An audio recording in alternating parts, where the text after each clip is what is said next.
नमस्कार, मैं दिव्या तिवारी। स्वागत है आपका। आप अभी तक में बात करेंगे उत्तराखंड की कुछ खास खबरों की। लाल कुआं गौला रोड स्थित सेंचुरी पेपर मिल के मुख्य गेट के सामने 2 दिन पूर्व 3 दुकानों में हुई चोरी का पुलिस ने खुलासा कर दिया है। पुलिस ने इस मामले में 3 आरोपियों को गिरफ्तार कर लिया है। उनके कब्जे से हजारों की नकदी और चोरी का अन्य सामान भी बरामद कर लिया है, जबकि एक आरोपी फरार है। ये सेंचुरी गेट के सामने जो है दुकान में चोरी हुई थी। कुछ बीड़ी के बंडल, कुछ परचून बीड़ी के बंडल और पान खोखे का सामान और कुछ पैसे उसमें गए थे।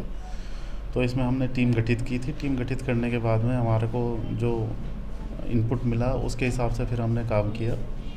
उसमें जो है 3 चोर अभी फ़िलहाल पकड़े गए हैं, जिनके पास से 3700 रुपये और जो चोरी का सामान था, बीड़ी, सिगरेट और ये आपका रजनीगंधा, माचिस, ये सारी चीज़ें बरामद हुई हैं।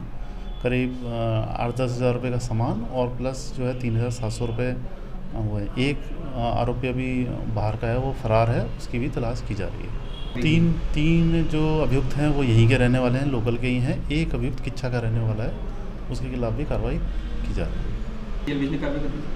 हाँ, जेल भेजने की कार्रवाई कर रहे हैं। उनको गिरफ्तार कर लिया है, आज माननीय न्यायालय में पेश करेंगे। सितारगंज में गर्भवती महिलाओं और बच्चों की देखरेख के सही तौर तरीके बताने के लिए बाल विकास परियोजना द्वारा गोद भराई और बेटी बचाओ बेटी पढ़ाओ कार्यक्रम आयोजित किया गया। इसमें बताया गया कि गर्भावस्था के दौरान क्या क्या सावधानियां बरतें और कब कौन से टीके लगवाने चाहिए। योजना द्वारा गोद भराई का कार्यक्रम था, जिसमें बेटी बचाओ बेटी पढ़ाओ को भी लेके जो है काफ़ी जागरूक किया गया। और सच यही है कि आजकल जो है बेटियां हैं वो पुरुषों के साथ भी कंधे से कंधा मिलाकर कार्य कर रही हैं और हर क्षेत्र में जो है उनका योगदान है। आज जो है ऐसा कि जागरूक किया गया लोगों को कि भाई अगर बेटी है तो कल है। के अंतर्गत गोद भराई अन्नप्राशन की रस्म जो है यहाँ पर हम कर रहे हैं और इसके अंतर्गत गर्भवतियों को पौष्टिक आहार लेने के लिए और 6 माह से जो बच्चे 6 माह पूरा कर चुके हैं उनको ठोस आहार की तरफ मोड़ने के लिए जो है इस प्रकार के प्रोग्राम हर माह किए जाते हैं। महीने की 14 और 22 तारीख को जो है ये CB के एक्टिविटी प्रत्येक केंद्र पर होती है। तो आज हमने इसे थोड़ा सा बृहद बनाने के लिए कई आंगनबाड़ी केंद्रों को मिक्स करके यहाँ पर ये आयोजन किया है।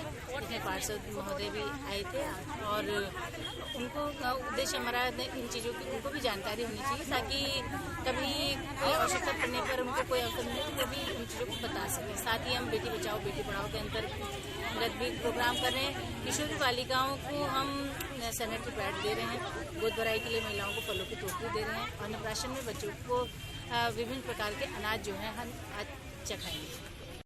डोईवाला क्षेत्र के थाने धारकोट मोटर मार्ग को लेकर कांग्रेस ने डोईवाला SDM के माध्यम से मुख्यमंत्री को ज्ञापन प्रेषित किया है। इस दौरान कांग्रेस ब्लॉक अध्यक्ष मोहित नेगी ने कहा कि धारकोट मार्ग पूरी तरह से खस्ता हाल है और इस मार्ग में दर्जनों गांव जुड़े हुए हैं, जिससे बड़ी संख्या में लोग निवास करते हैं, पर मार्ग की स्थिति आए दिन हादसों को दावत दे रही है। मार्ग है जो काफी जर्जर हो चुका है, आए दिन लोग वहाँ पे चोटिल हो रहे हैं, उसी को लेकर ये मांग है। और एक और मार्ग जो है वो मालदेवता द्वारा से घुत्तू गंडक पानी तक सेंक्शन है 16.5 किलोमीटर की रोड, उस पर भी अभी तक सारी स्वीकृतियाँ हो चुकी है। वन विभाग की भी अनापत्ति उसमें प्राप्त हो चुकी है, अभी तक काम उसमें नहीं हुआ, जो बहुत ही दुर्भाग्यपूर्ण है। बहुत बड़े आबादी क्षेत्र को जोड़ने वाली सड़क है ये, जिसमें कि आपका धारकोट है, लड़वा कोट है, हल्द्वाड़ी है, इसी तरह के दर्जनों गाँव हैं।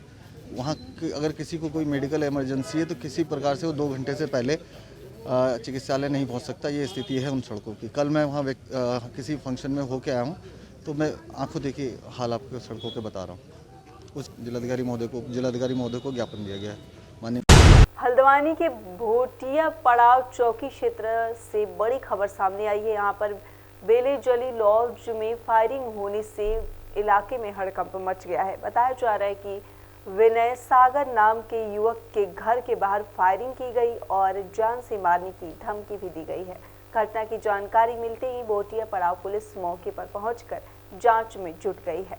जानकारी के मुताबिक विनय सागर नाम के युवक के घर के बाहर फायरिंग हुई। आरोप है कि शुभम शर्मा नाम के युवक ने फायरिंग करते हुए उसे जान से मारने की धमकी भी दी है। विनय, क्या कुछ विवाद हुआ था शाम को? यस सर, शाम को मैं अपने घर में था। मेरी शुभम शर्मा के छोटे भाई सत्यम शर्मा से बहस हुई थी। ऐसी मैंने उसे बाद में सॉरी बोला, लेकिन उसका बड़ा भाई मेरे घर के बाहर आके मेरे घर में फायर मार के गया।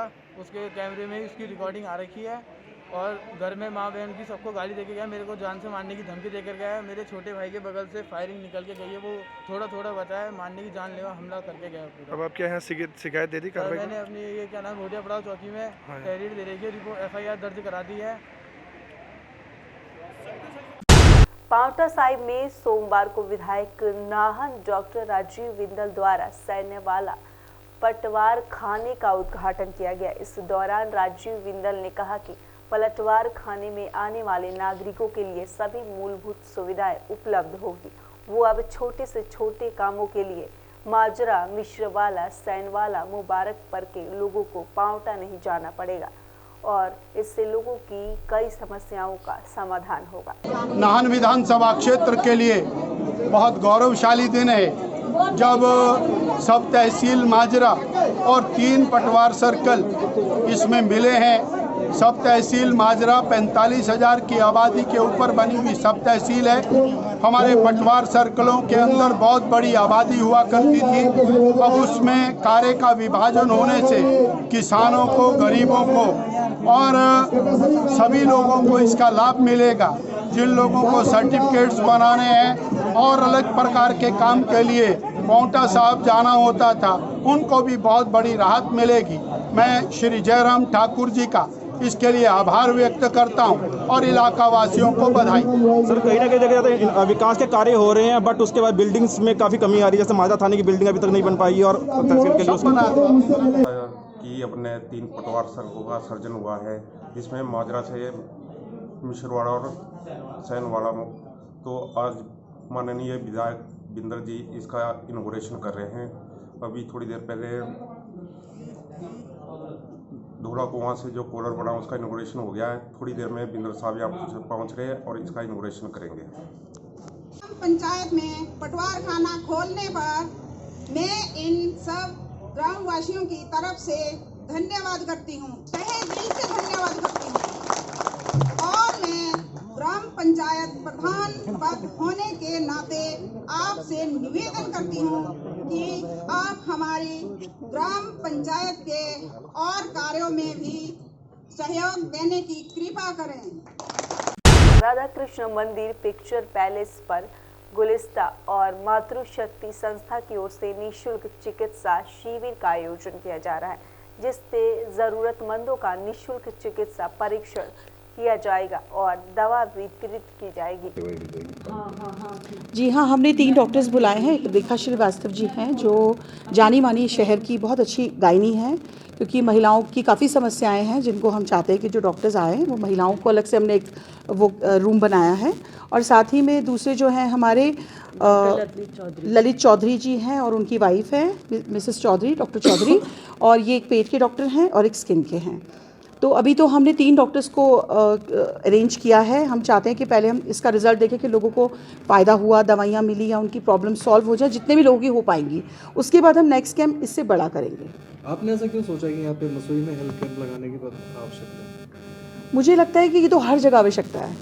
मतलब प्रदेश में आप कहीं भी चली जाइए तो हेल्थ कैंप से अच्छा कार्य नहीं हो सकता है, क्योंकि लोगों में बहुत हेल्थ को लेकर के देखिए सभी को कॉन्शियस होना चाहिए। और मैं समझती हूँ कि आपका जब आपका शरीर स्वस्थ है तभी आप शायद जीवन अच्छे से बिता सकते हैं। आपको लगता है सरकार नाकाम रही है स्वास्थ्य सेवा को मजबूत करने में?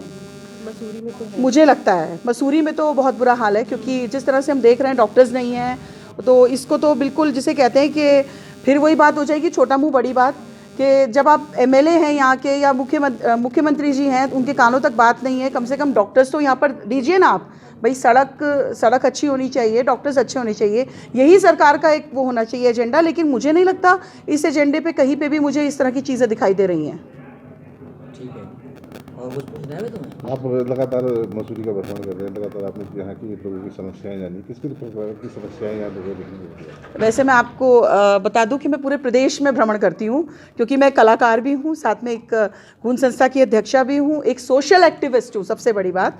तो मेरा फ़र्ज़ बनता है, और हम लोग तो लोकतांत्रिक समाज है, क्यों नहीं, हम लोगों का फ़र्ज़ बनता है कि जहाँ जहाँ पे लोगों को समस्याएँ हैं, हमारा जीवन ही इसलिए है कि हम लोगों की समस्याओं को का समाधान करें और उनको एक अच्छी राह दिखाएं। चर्चा तो ये है कि डॉक्टर सोनिया आनंद जो है 2022 में चुनाव लड़ेंगी, मसूरी अब चर्चाओं में रहना भी अच्छी बात है, अगर चर्चाएं हो रही हैं तो मेरे लिए बहुत अच्छी बात है। ये सही बात है।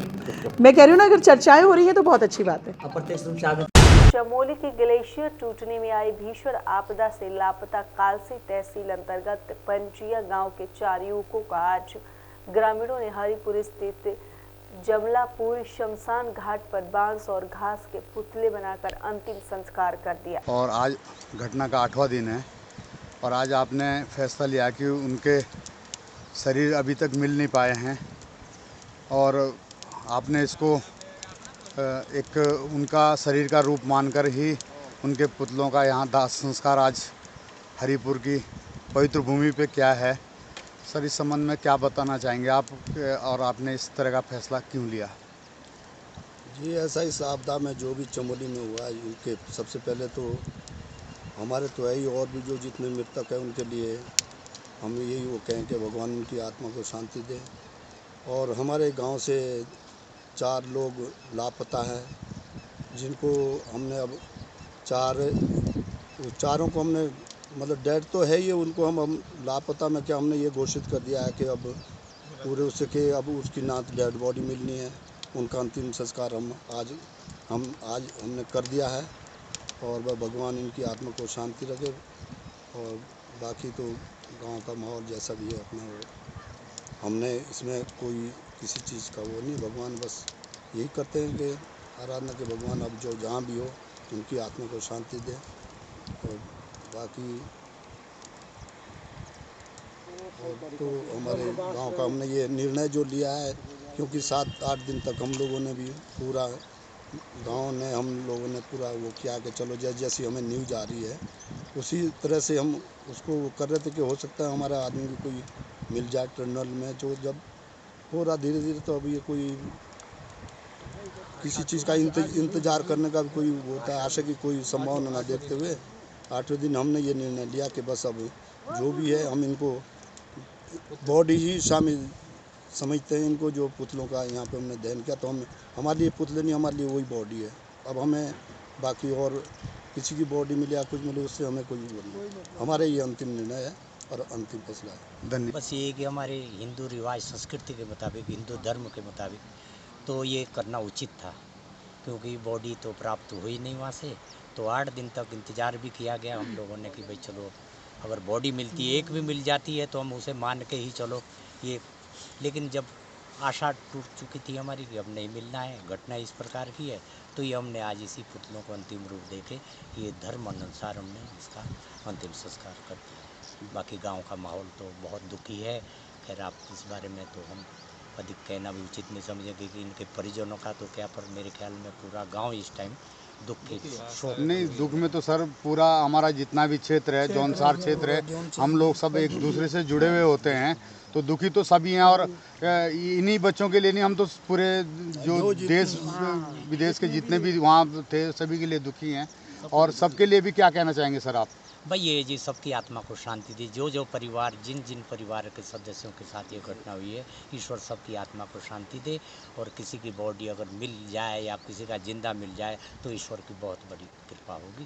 भाई धन्यवाद। पर्यटन नगरी के रूप में विख्यात मुनस्यारी के मुख्य बाजार के दोनों तरफ पैदल मार्ग पूर्णतः क्षतिग्रस्त हो चुका है, जिससे नगर की सुंदरता दूषित हो रही है।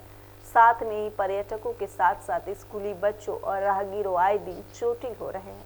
सोमवार को व्यापार मंडल अध्यक्ष राजेंद्र पंगती राज ने उप जिलाधिकारी को ज्ञापन भेजकर समस्या से अवगत कराया और शीघ्र ही लोक निर्माण विभाग को त्वरित कार्रवाई करने की मांग की है। अध्यक्ष जी, आज आपने उप जिलाधिकारी महोदय को ज्ञापन दिया, इस संदर्भ में आप क्या कहना चाहेंगे? देखिए, शासन प्रशासन को बार बार अवगत कराने के बावजूद भी मुनस्यारी बाजार में नाली निर्माण का कार्य नहीं कराया जा रहा। यदि शीघ्र ही इस मामले में कार्रवाई नहीं की गई तो बाजार बंद के साथ उग्र आंदोलन करने पर व्यापार मंडल बाध्य हो जाएगा। उत्तराखंड की कुछ खास खबरों में फिलहाल इतना ही। फिर मुलाकात होगी कुछ नई ताज़ी खबरों के साथ, तब तक के लिए नमस्कार।